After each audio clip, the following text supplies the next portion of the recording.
David is from Florida. We were just talking about Florida. Oh, I could hear my David, ears There's ringing. one more in the room. Yeah, I'm Jenny. I grew up near the Cape Canaveral by the space shuttle era. Given my age, I was real lucky to watch night launches and day launches, and Oh, that's pretty exciting stuff. I've Amazing. seen a couple. They're great. they really are. Yeah. No, we're down in Miami, so it's a bit too far to see those from here. Oh, Miami's great though. You got the Keys right there. Yeah, Hello, you can't beat Lloyd. that. How we doing? Good. How are you? Good. Hello, John. Hey. How are you? Russ, Great. Sarah, How you doing? Amy, I see you guys on. Hey, John, how you doing?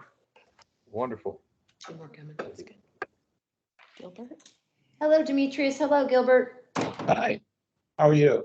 Good. How are you? I'm doing well. Yvonne is coming. Okay. Hello, Yvonne.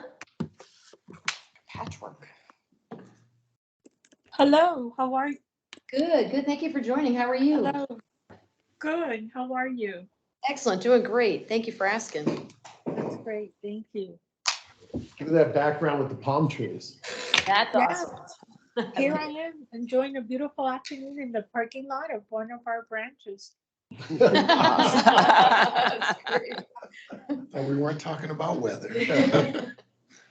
Well, I could tell you that from the window, it's cloudy out, but from the picture, it's a beautiful day in the parking lot. Awesome.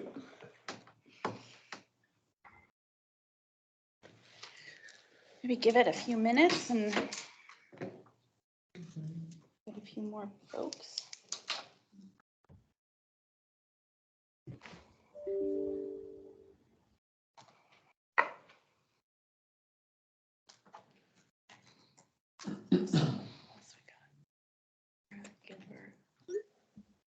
Pete is coming.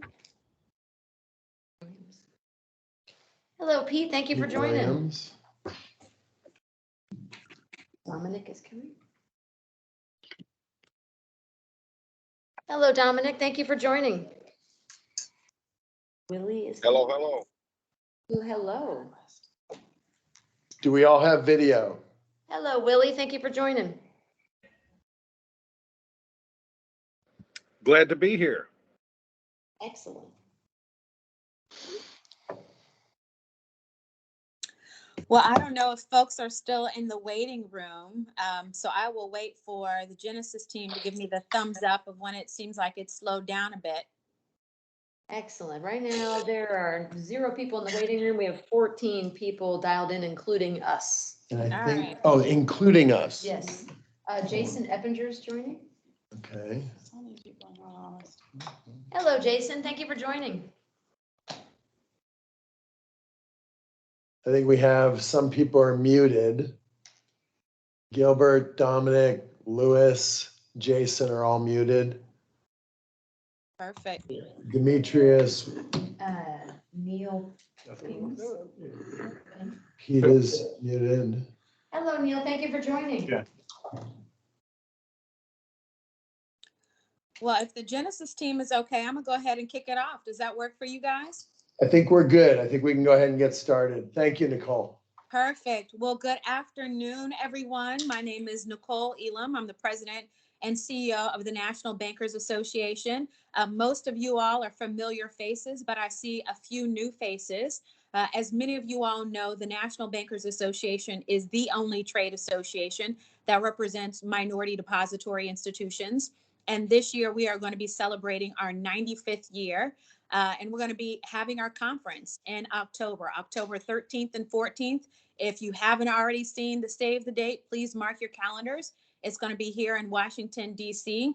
at the Intercontinental The Wharf, a great opportunity to bring MDIs together around collaboration, information sharing, and to hear from regulators, legislators, and our corporate and fintech strategic partners.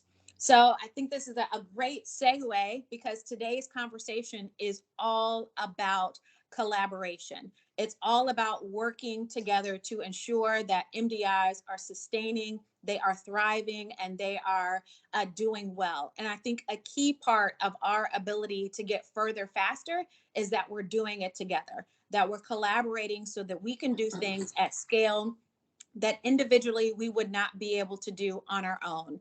One of the great things about this moment in time is that people are actually looking to and talking about MDIs. They're looking to MDIs for various opportunities. They're looking to MDIs for various partnership things, but they oftentimes understand that we're too small to do it on our own, but together we can do it. And so I'm excited to have one of MBA's newest members, Genesis Bank, join us to talk about an exciting opportunity that they have to collaborate around escrow opportunities. And so we're joined by Stephen Gordon, the founding chairman and CEO of Genesis Bank.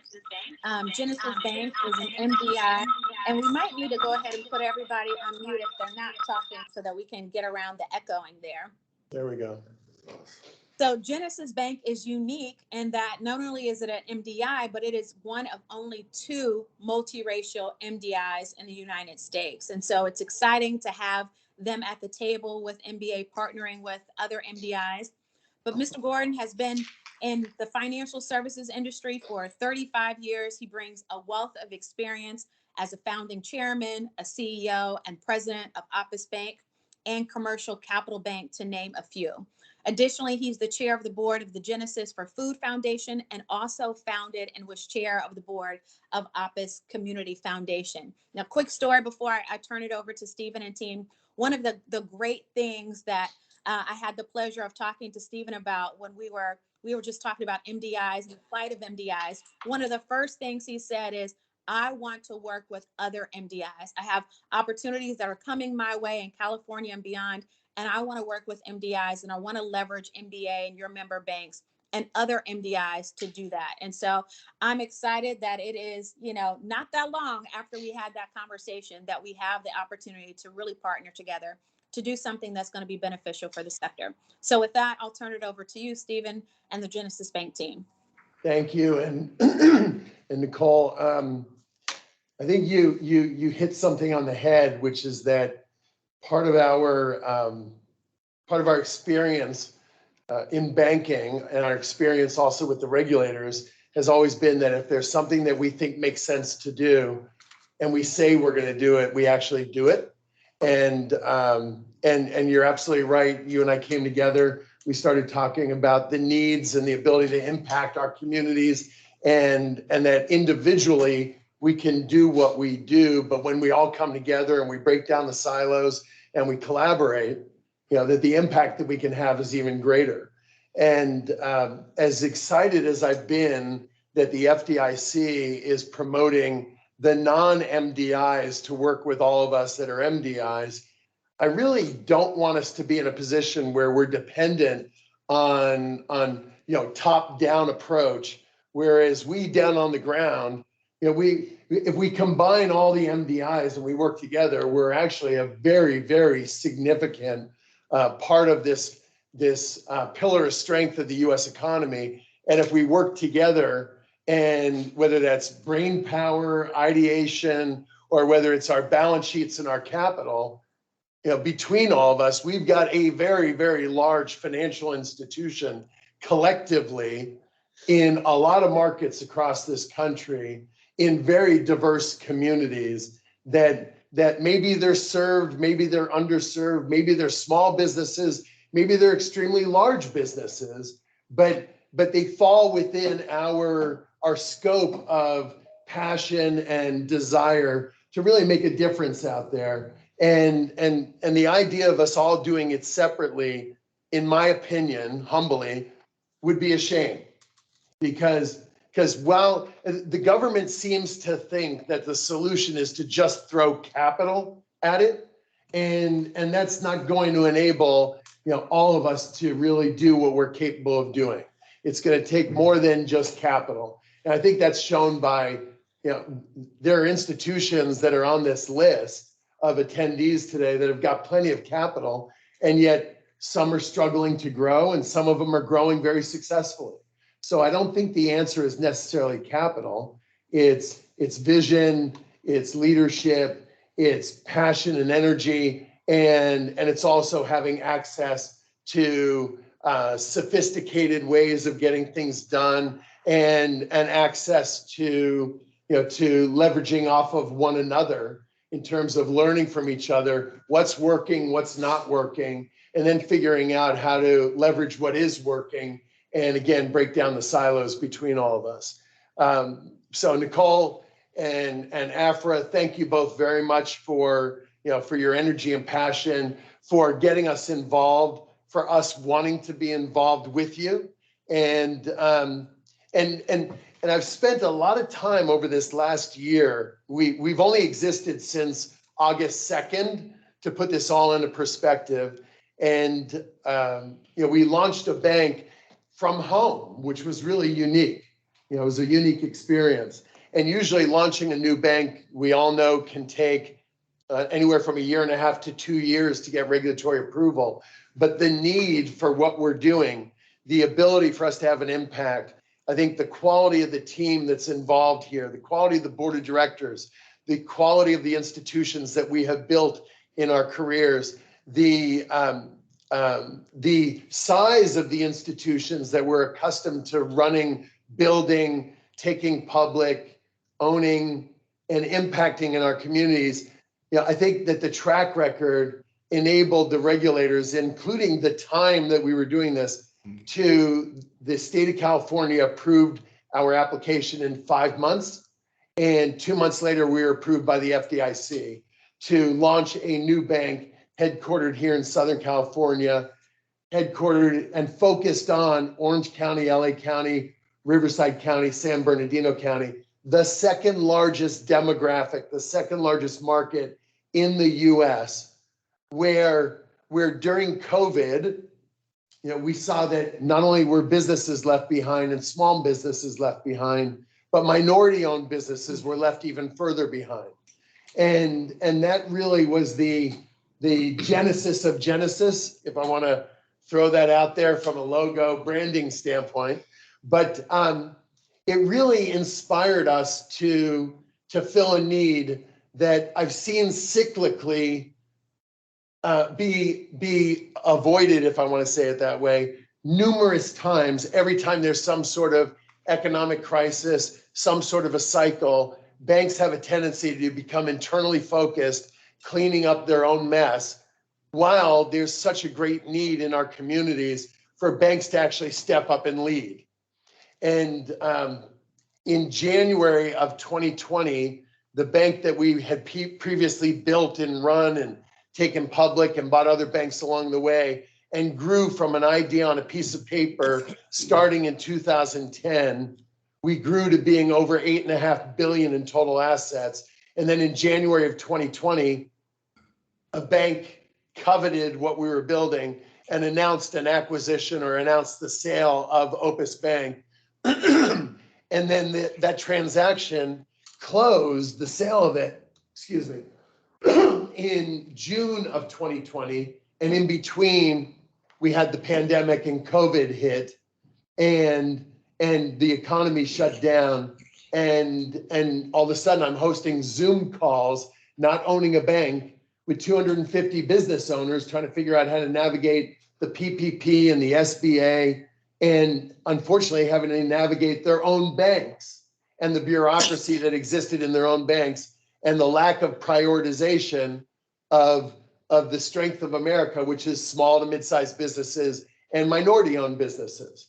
So we approached the regulators and discussed launching a new bank, and launched that bank on August 2nd in a market that is extraordinarily diverse, that ranges anywhere from 60 to 75% diverse minority population.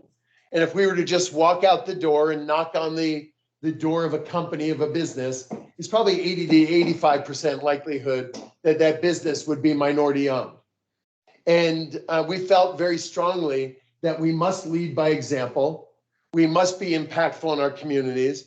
And as part of leading by example, we were not going to wait for the state of California or for a listing agent entity like NASDAQ or New York Stock Exchange to tell us what our board composition should look like.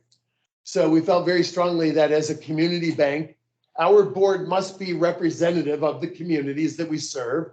And we have 4 out of 7 members of the board that are representative of our community, complexion, diversity, that are anywhere from, and everybody highly skilled, highly qualified with phenomenal experience.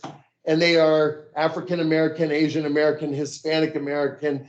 2 out of the 7 members of the board are women.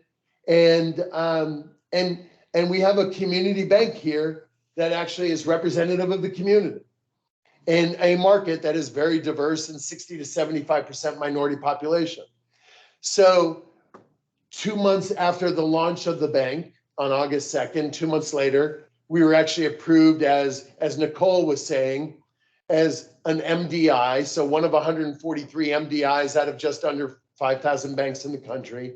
And of those 143, there are only 2 of us in the country that are actually designated by the FDIC as diverse multiracial MDIs. We capitalized the bank in a very different way than I had ever done in the past. I'm a former partner of Sandler O'Neill. I'm assuming all of you know Sandler O'Neill, that's now Piper Sandler. And I was there from the beginning of the firm in 1988 until I retired from the firm in July of 95. I traditionally, when I have capitalized the banks that I have built in the past, have always had an institutional type of capital raise with bank funds and private equity behind us. And here we decided that we were going to do more of a community raise, more of a strategic community raise. And the capitalization of the bank started at 57 million. And I've got a lot of my own capital at risk every day. So I've traditionally been surrounded, we've all been surrounded by bankers who say they want to bank entrepreneurs, yet they've never done anything entrepreneurial in their careers. And the entrepreneurial owners of businesses have a great degree of difficulty relating to a banker who maybe has never done anything entrepreneurial and can't relate to anything that they worry about at 11 o'clock at night in running their businesses. So here, our capital is at risk. We put together 57 million of startup capital, which was the largest capitalization of a bank, a startup bank, in the history of Orange County, Orange County, Riverside County, San Bernardino. When we add to that also LA County, the second largest capitalization of a bank. So we knew there would be heavy demand for what we do, that there would be a lot of affinity for what we do and a lot of need, but we grossly underestimated how great that need would be and how strong that affinity would be.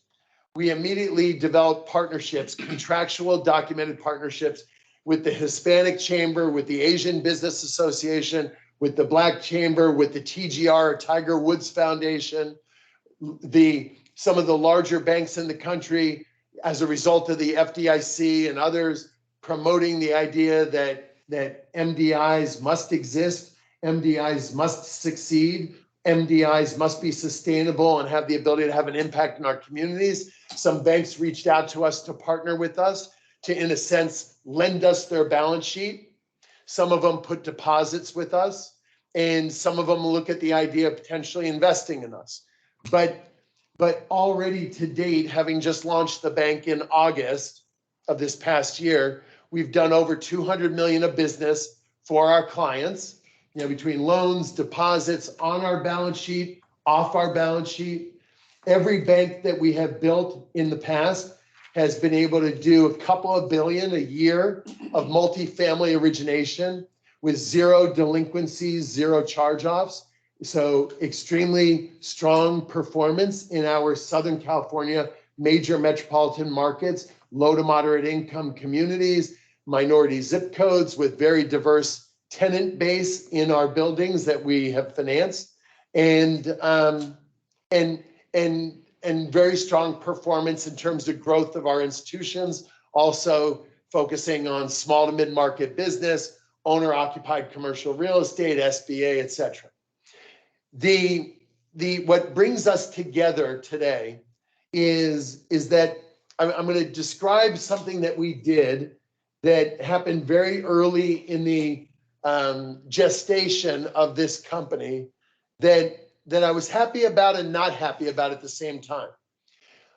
As excited as I should be about that we've done over 200 million of business for our clients in a very short period of time, and all of that is very impactful in our communities and very consistent with being an MDI. I'm very upset, or more upset, about the over 400 million of business that we've had to turn away or refer away. And when I say turn away or refer away, as a de novo, we have to live with that very closely to that original business plan that was filed and approved. We're allowed to deviate from it by roughly 25% on any given line item. So if we said at the end of year one, we would do 100 million of a certain asset class, we can actually do 125 million of that and not have deviated from our business plan. If we did 140 million instead of 125 million, with this group of people that are used to doing a couple of billion a year of what we do, then at our safety and soundness exam that is scheduled for the end of year one, we would probably be told that we have a lack of governance, oversight, risk management controls, et cetera, because we deviated by more than 25%. So we found that heading towards our 7th month, the demand was so great that we were already at 125% on some of these line items. So we immediately discussed with the regulators the idea of filing an amended plan and bringing in more capital and addressing our concentration challenges, et cetera. And then they came in and did a 6-month visit, and they saw how we were running the institution as far as credit quality, underwriting, as far as controls, oversight, governance, compliance, BSA, everything. And they said, we're comfortable with how you're running the institution. You're running it as though you're 10 billion in assets like your previous banks. Go ahead and file your amended plan. We filed the amended plan. It's highly irregular that a de novo files an amended plan. It's even more highly irregular that it gets approved. And on February 25th, we filed it this year. And on March 25th, we got approval of that amended plan by both the state of California and by the FDIC. That enables us to do what we do, exactly what we do, just a lot more of it, and meet the needs, probably still not because the demand seems to be so great, but come closer to meeting the needs in our communities and having an impact. So, Stephen. So yes. Can we jump? I know some of my member banks, and they always have a lot of questions. And so I want to make sure that we have enough time for them to ask questions about what the collaboration opportunity is. Yes. Because I think it is so phenomenal. Okay. So I just wanted to make sure that we didn't just sound like some new bank that doesn't know what we're doing, and then we start throwing out ideas about collaborating, and then all of a sudden Pete Williams looks at me like, who the heck are these guys? Right? All right. We don't want that. So I think that background was very important. And in February, on February 28th, we actually, as this little bank, closed on 24 loans, 24 property refinance for a single borrower, totaling $97.5 million of financing. And we did that on the balance sheet. See, now, if I had said that without the background, Pete would be squirming more than he's actually squirming in his seat right now. So that's, Nicole, that's why I just wanted to give at least that much background. But that $97.5 million on 24 properties was with a very good client of ours from our former bank. And at the former bank, we were $8.5 billion in total assets. And at any given point on traditional multifamily borrowers, owner, operator, investors who owned maybe 5,000 apartment units across LA County, the second largest multifamily market in the entire US, we generally had 75 to 100 million in financing out to them at any given point. So when they invested in Genesis and said they wanted to be our first loan that we got done, we did a $3 million loan on an apartment building in LA, and it went smoothly enough. I mean, it was a little clumsy, but we made sure it was with a very good relationship, and it better be a refinance, not a purchase, so we had time. And we funded that loan, and they got so excited with how it went, they said, "Can you do another?" And we said, "Sure." And I was thinking our loan to one borrower limit is like 8 million. And that isn't meant to be an $8 million loan. That's meant to be multiple, repeat business with a client. And they said, "Okay, great. Here's the next opportunity. We have 24 properties totaling 100 million." Now I thought it was going to be maybe another one for 2 million, 3 million, and that we would get to crawl and then maybe walk and eventually get to running. And what we found was we had no choice but to go from crawling to running, because the expectation was that we would perform. And we figured out how to get it done. We got it done on a balance sheet of a 100 billion asset bank on the East Coast. And we're out here on the West Coast. I thought that was safe enough to do, not in our market, somewhere across America. And the bank, I've known the CEO for 30 years, going back to my Sandler O'Neill days. And they worked very closely with us, and they viewed it as they're going to get a lot of MDI related CRA credit for those loans going onto their balance sheet. And we now service the 24 loans. So we have servicing income that comes into the bank, and we got paid a premium gain, cash gain premium on the sale of those loans that funded on their balance sheet. We got paid that at the close. So we got a disproportionate, outsized source of income that came into the bank at that point. So we were thrilled and excited we got it done, but it was a little clumsy because that 100 billion asset bank along the way at times wanted to tell us how to underwrite multifamily loans in the market that we've lived in forever, making multifamily loans, right? So when I say that I was happy about it, I'm happy we got it done for our client. And when I started this conversation, what I said was, I don't like the top-down approach. I like that the government is promoting MDIs and encouraging the large banks to partner with us. It's not the easiest thing in the world, because the large banks think they are the absolute best at doing what they do, and they're going to tell you how to do it. And that doesn't always work. So my immediate thought was, I want to partner with our brethren. I want to partner. I would have rather have done that 97 million carved up, and dealt with 143 MDIs getting something done together. And that would have been magical, right? It would have been very, very interesting. It would have been extremely novel. And that would be front page American banker news that the MDI community came together and is getting great business done in low to moderate income communities, in minority census tract, in minority zip codes, with majority minority tenant base that is improving the quality of housing, right? And creating greater earnings and sustainability and growth of the MDIs. So that was the genesis of my conversations with Nicole about the idea of finding ways to collaborate, amongst all of us MDIs. So here's, since Nicole wants me to get to the punchline so we can get to the Q&A, right? Here's my thinking. We, in the amended business plan, again, we have the ability to originate a couple of billion a year of multifamily loans. We have the ability with the amended plan, and we are now very deep in the last 2 weeks, week and a half, 2 weeks of our second round of capital raise. And we're not doing it with any government money, no ESIP funds, no nothing. We're doing it from our original investor base, and we're doing it with our community who deeply has a passion for what we're doing, and they want to be a part of what we're doing. And we're raising anywhere from 25 minimum to 40 million maximum. And we're already almost at the 25 million doing it the way we're doing it.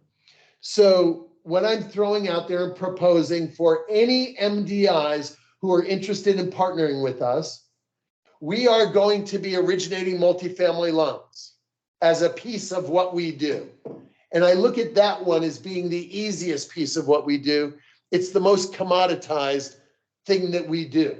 Whereas, you look at small business, you look at C&I, every single loan is so uniquely different and nuanced that it can get complicated, to do anything with. Whereas, if it's a multifamily loan, we underwrite a certain way to a certain box and we repeat it again and again and again. And on Wednesdays, it's a yellow building. On Thursdays, it's a blue building. On Fridays, it's a purple building. But it's all jokingly, I say that, but that's kind of what I've seen over the decades. It's all 1960s, 1970s, flat roof, garden style apartments without a lot of amenities. It's workforce housing. It's all in our major metro markets. It's urban infill markets. We don't go into rural markets because of volatility and swings that we get in different economic cycles. And it's all heavily occupied, and there's a lack of housing in California, affordable housing, and there's a need for apartment buildings and a need for rental housing. And it's the best performing asset class, bar none, per the FDIC data. And if you go back to cycle after cycle, the worst loss period was roughly 29 basis points of loss history. So we would like to be able to collaborate with our MDI brethren on the volume of loans that will not be going onto our balance sheet and be able to provide strong, high quality earning assets, multifamily loans, and build a secondary market between all of us, right? That enables growth and earnings, and return on average tangible equity, and still serves consistently within our passion and our guidelines and focus as being MDIs. That's number one. Number two, I don't know if anybody saw, but a press release went out announcing our new partnership that we've entered into. There is only one in the country, minority owned, woman owned, African American owned, multifamily, commercial real estate, Freddie Mac seller servicer, right? So the ability to securitize multifamily loans through Freddie Mac.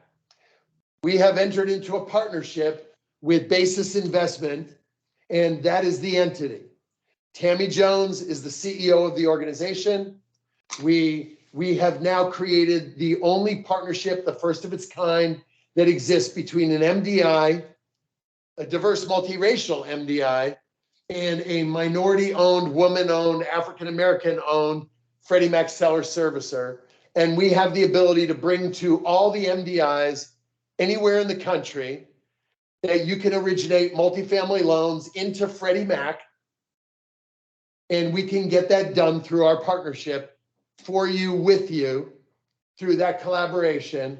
And that gives you the ability to originate multifamily loans, small balance multifamily loans in your markets, and exceed your balance sheet capacity limits and get it done through Freddie Mac, and we can do that. And that creates a fee income source that you do not currently have, perhaps. Okay? 3, we are also going to be launching, hopefully in the next 30-ish days, an escrow division inside of Genesis. Every bank that we have built had an escrow division, also a 1031 exchange division. Here, we're starting with the escrow division, commercial escrow. So real estate escrows, multifamily escrows, commercial real estate escrows, office, retail, industrial, and other escrows, the ability to anything that runs through that escrow mechanism. We would love to partner with you and do all of your escrows and we will share the fee income back to you to the extent that you don't already have an escrow division that you do on your own. Right? So that's is that the third or fourth? Third? That's the third thing I'm throwing out there. Right? So those are the basic ones. Right? Then I'm going to throw out there something that's way out there in our imagination that I'm very excited about. And that's that we are in the final legs of entering into a partnership, documented exclusive partnership that will give us the ability to distribute tablets that are activated with Wi-Fi access, internet access into our minority communities and be able to bring actual connectivity access where access is somewhat lacking in our communities, which actually ends up being at your fingertip, access to education, access to knowledge, access to connectivity to actually expand one's brain power, which enables one to maybe be more successful in life. And this is able to be done at deeply, deeply discounted cost that enables broad distribution and connectivity into our minority communities. And we'd love to be able to partner with you on that as well. So anyone who's got passion about creating knowledge, education, access at one's fingertip to those who do not have access or cannot afford access, we'd love to work with you to enable it. So socioeconomic impact, I started out with economic impact and then moved to the socio impact at the end. So now I'd like to open it up to any questions that anyone may have, but I mean, we're excited about it. We want to meet with any MDI who is interested in collaborating, partnering, growing, expanding, and is interested in learning more about what we're doing that is working for us. And we don't own, only, the ideas. I think we own a lot of energy and a lot of passion around here, and our absolute desire and commitment to impact community, to make a difference. And I've been saying a lot lately that at this stage of my life, I've owned and built and started banks in my 30s. I've started them and built them and taken them public in my 40s. Now I'm 59, and there's a lot more to doing this than just simply, economic return. I think that we can all, what's the expression, walk and chew gum at the same time. I think we can all make a social difference and an economic difference, and we all have a platform by which we can do it. So what I'm suggesting is we find a way to collaborate and come together and break down the silos and be collectively between all of us. I don't want to wait for the government to do it. I don't want to wait for the trillion asset banks to do it. I think we can all do it, and we can all push each other and challenge one another and share what's working and share what's not working and learn from what's not working so we don't repeat it. And what's working, we should throw more fuel on it. All of us recognizing that God knows, I think the Fed's going to screw this whole thing up and we're going to head into a deep, dark recession in about a year or so. So I now turn it over to questions. All right, does anyone have any questions?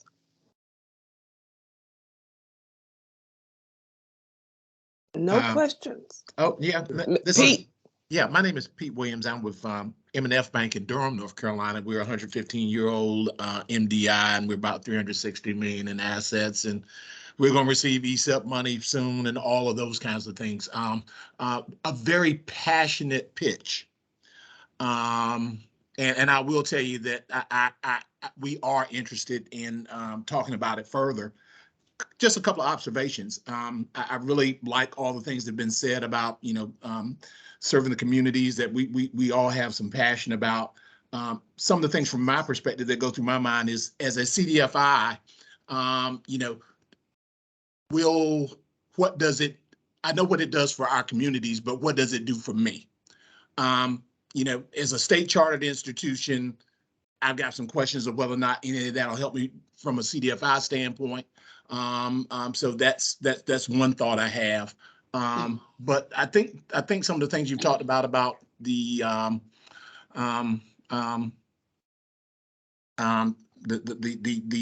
financing relative to multifamily and those sort of things are pretty exciting. One of the things that you're relatively new at this. We've been at this for a long time, and what always happens, and one of the challenges is the fact that when we venture out to do things outside of our footprint, people start looking at you cockeyed and Right. start asking you questions. Well, how in the world did you figure out? How did you get comfortable lending money in California?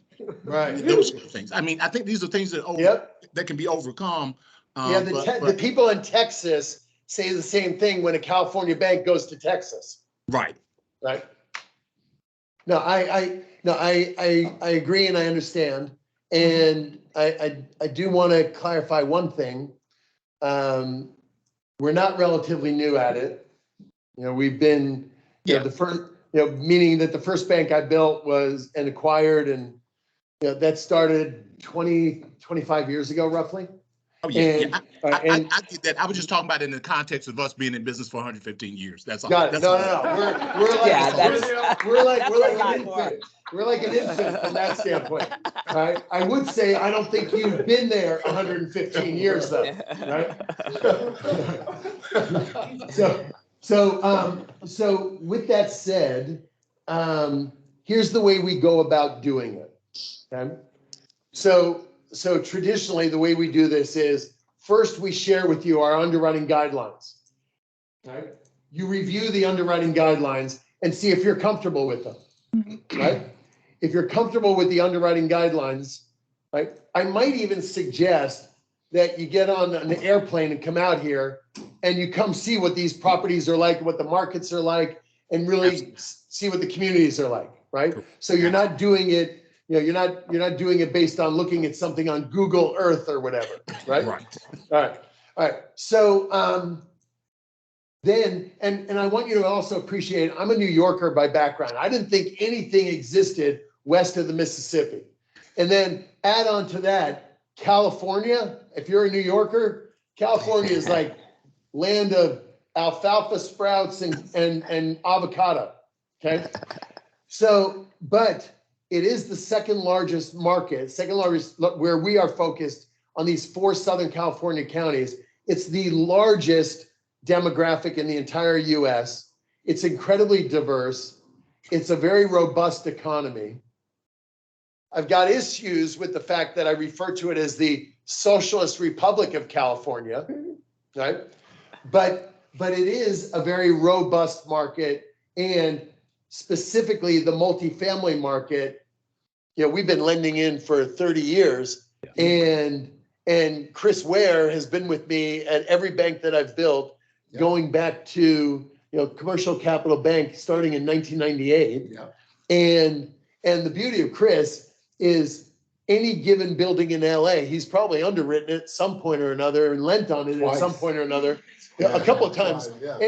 And for better or for worse, the $3 million loan that we're making on that building, we probably made a $2 million loan on it in a previous decade, and a $1 million loan on it in the decade before that. Same right? 12 units. Same 12 units, exactly, right? So then from there, what we do is early on, let's say we have an inquiry that's coming into us to provide then a letter of intent or an LOI on that inquiry. And we do a write-up, we spread the numbers. You would see at that point the early credit related work that's being done and all the vital statistics, so you can decide up front, is that something that you would even be interested in? Once you say you're interested, we then continue going down through the process. Now, the beauty of where we are with technology today versus Chris, when you and I were doing this back in the 98 and 2000s. We have the Thomas guy. No. We have these things called data rooms. Yeah. All right. Way back then, it was like, can you fax us the write-up? Right. And then when we got to where there was a more extensive documentation, now we're FedExing, Yeah. right? And then when we funded the loan and closed the loan and you had the loan, now we're sending in like a huge FedEx package, the entire loan file, right? Whereas here, all through the process, you're able to access it through the data room and you're able to look at it every which day that there's more data going in the underwriting process. And then up front, if there was any exception to that underwriting guidelines in making that loan, we would call out the exception immediately so that you could still decide up front before you've even committed to it, I'm okay with that exception, or now I don't even want the loan. Right. Right? Right. And that enables us to manage our pipeline at the same time.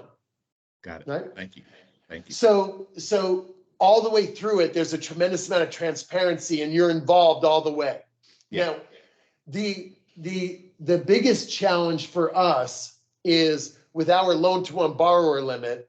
Let's say it's 3 loans totaling, let me do it as 3 loans totaling 12 million.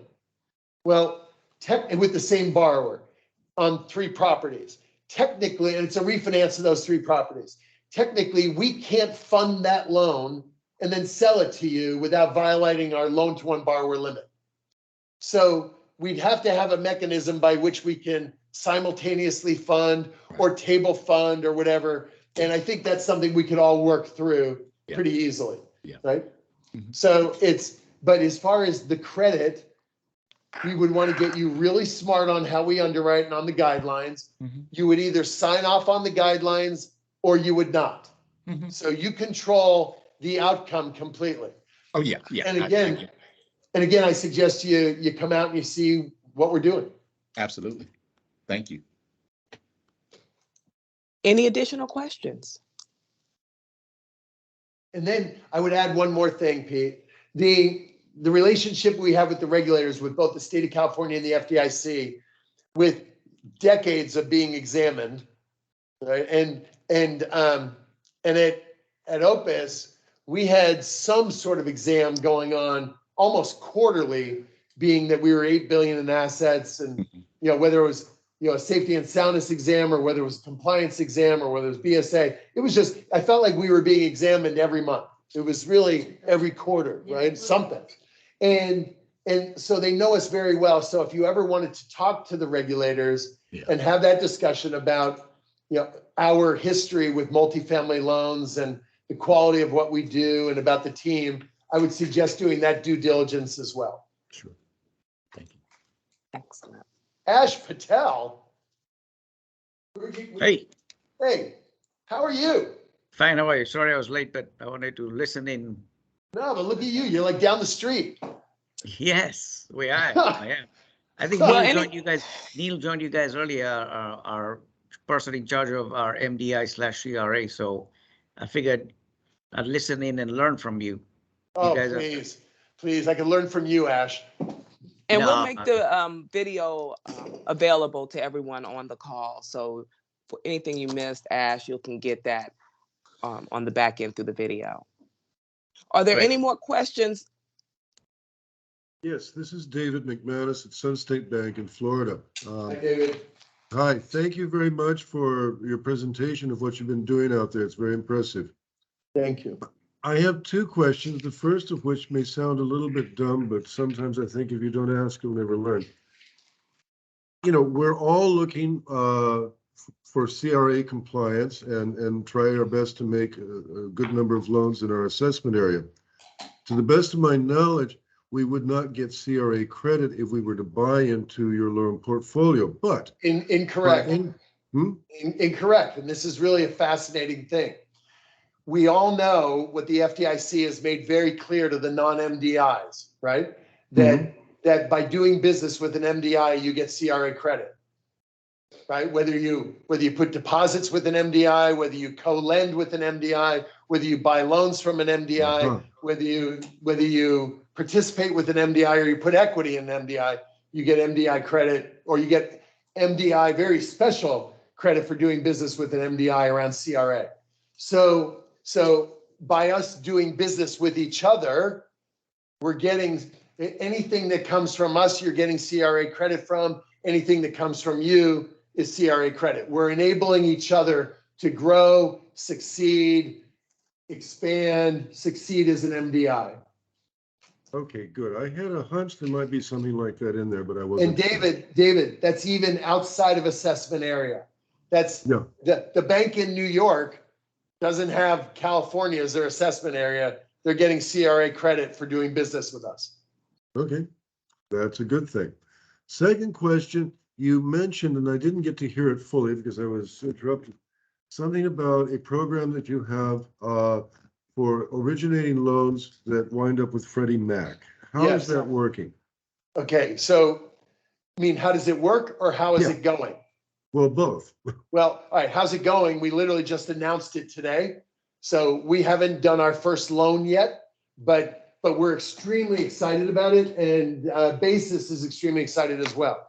We have historically at Opus, we securitized just over 500 million of multifamily loans through Freddie Mac, and that went extremely well, very, very smoothly as it can go doing business with a GSE or a government agency.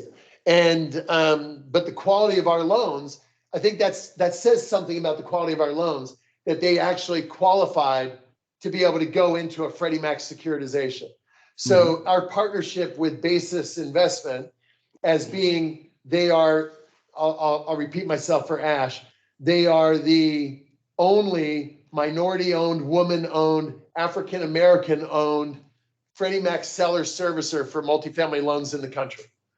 And we are now able to do small balance, which is what we do all day long. Loans anywhere from, our typical loan is anywhere from 1 to 10 million multifamily loan. And our average size is probably 3.5 million-ish, right in there. And that works very, very well into Freddie Mac. It's not the huge stuff, the institutional quality stuff. This is the bread and butter workforce housing, LMI, type of multifamily loan that Freddie Mac loves all day long.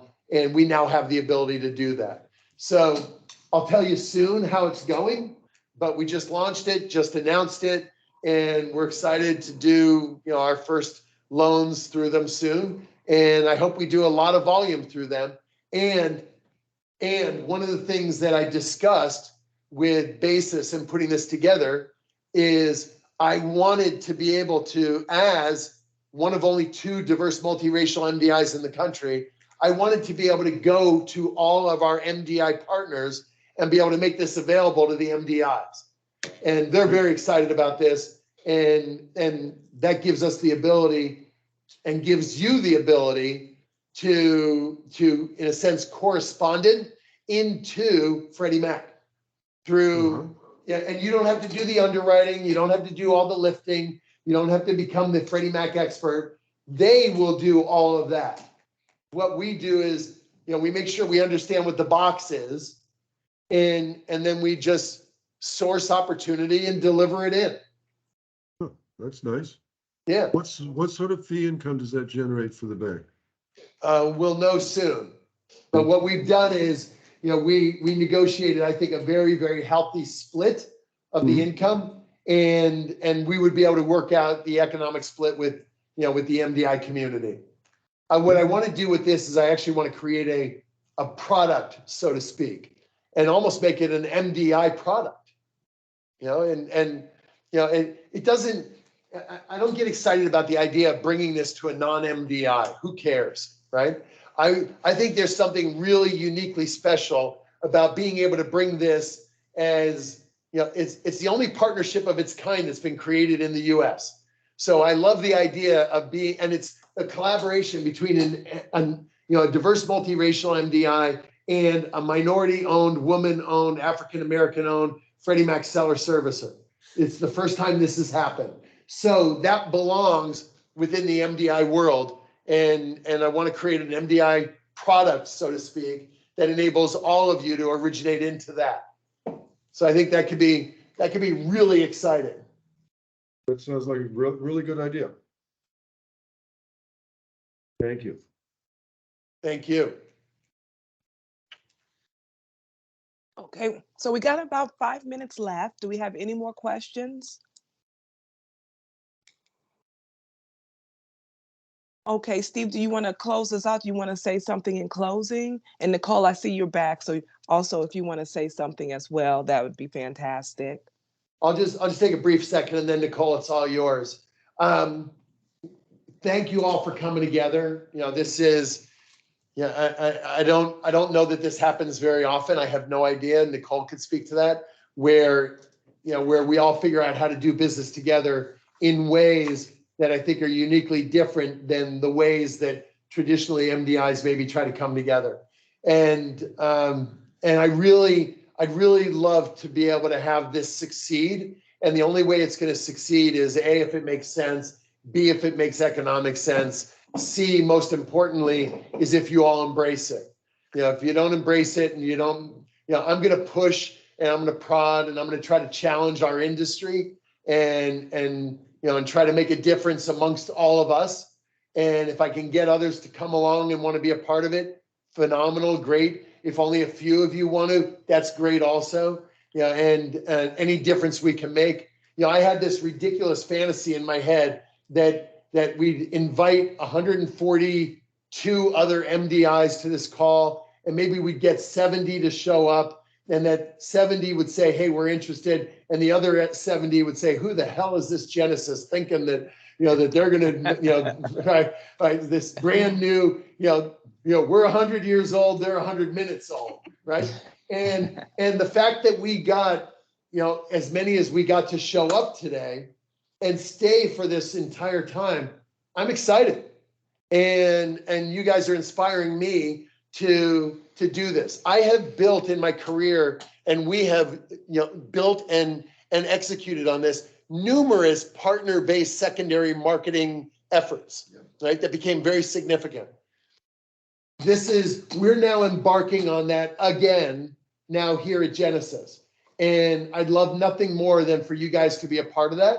And for us to be able to literally lead by example and set the example for the industry on what it is that we should do that can, from the ground up, impact community on a larger scale.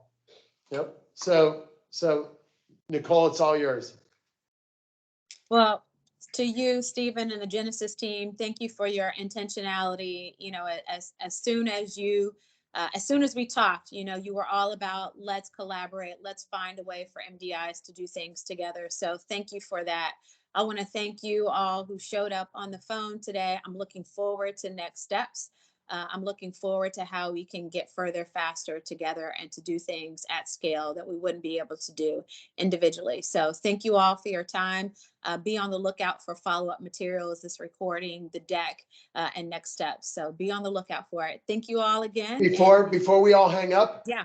Before we all hang up, I just want to do one thing really quickly. Let's go around the table. I didn't want to start with it because I'd lose everybody if we spent 10 minutes introducing. So why don't we go around the table? Hi, I'm Jenny Simmons, President and COO. It's been a pleasure talking with you today, listening to you.